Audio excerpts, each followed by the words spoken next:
ces points, je vais passer la parole à Monsieur Billon, juste s'il peut nous faire une petite synthèse de ce qu'il a vu, ce qui vous a plu, ce qui vous a déplu.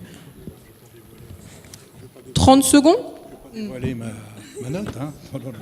Non, mais il y a de l'originalité, c'est sûr. Il y en a qui ne sont pas forcément adaptés au commerce de la région. Mais enfin, Passez la parole à votre... Eh bien, pour le tribunal de commerce, je pense que toutes ces solutions qui sont des solutions innovantes et qui vont peut-être aussi permettre à des entreprises de ne pas trop nous côtoyer. Vous savez, moi je dis souvent que moins on a de travail, mieux l'entreprise se porte. Donc je souhaite à toutes ces entreprises une grande réussite et aussi j'en profite pour, non pas prêcher pour ma paroisse, mais dire à toutes et à tous que le tribunal de commerce se tient aussi à votre disposition. Nous ne sommes pas qu'un tribunal coupeur de tête, loin de là. Nous avons une panoplie de prévention et je ne manque pas à chaque occasion de le répéter à toutes et à tous. Venez nous voir avant qu'il soit trop tard. Une fois qu'il n'y a plus que des cendres, c'est plus la peine d'éteindre l'incendie.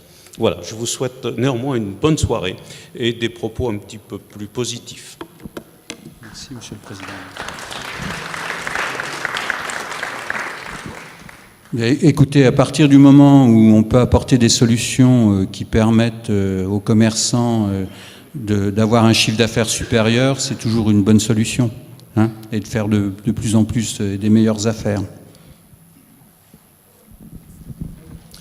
Mais en ce qui concerne les créations et reprises d'entreprises, effectivement, nous on intervient tout à fait au départ, et c'est vrai que c'est assez satisfaisant de voir, enfin dans les candidats qui sont là ce soir, des gens qui ont pu profiter de ces prêts à taux zéro, et de voir qu'au bout de 1 an, 2 ans, 3 ans, 4 ans et plus, ils sont toujours là, toujours en bonne santé, et effectivement c'est plutôt une bonne chose.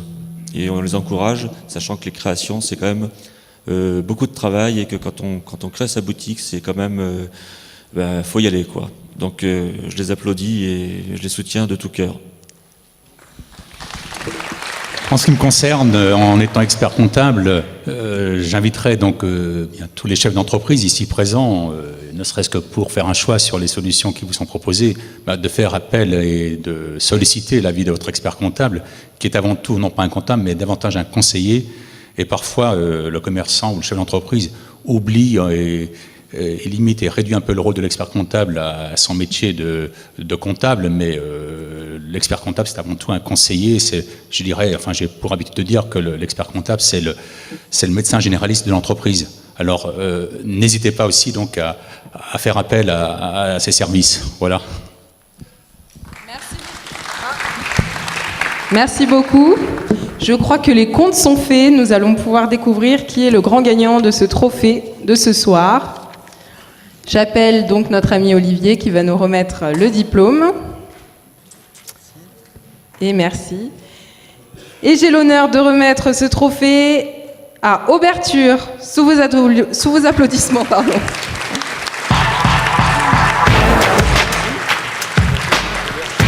Voilà. Monsieur Billon. Non, je voulais savoir si Auberture, c'était Auberture des calendriers. C'est le même groupe.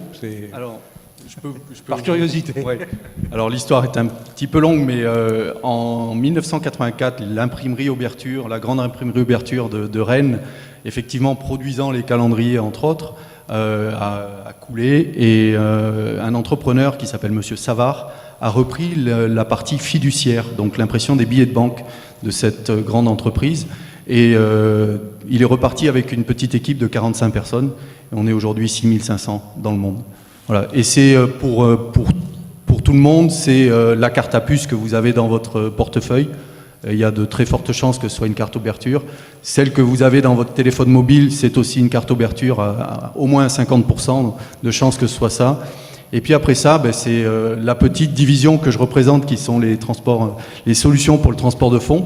Donc c'est les petites valises qui maculent les billets et qui viennent en complément. Hein. On n'est pas du tout dans un monde d'opposition avec le transport traditionnel, véhicule blindé, mais je pense qu'il y a la place pour les deux, et on n'aime pas bien voir un véhicule blindé dans le centre-ville, des heures où il y a des commerces ouverts, et c'est préférable. Les solutions en véhicule léger avec des petites valises neutres sont souvent préférables. Voilà. Bon, ramener ce diplôme des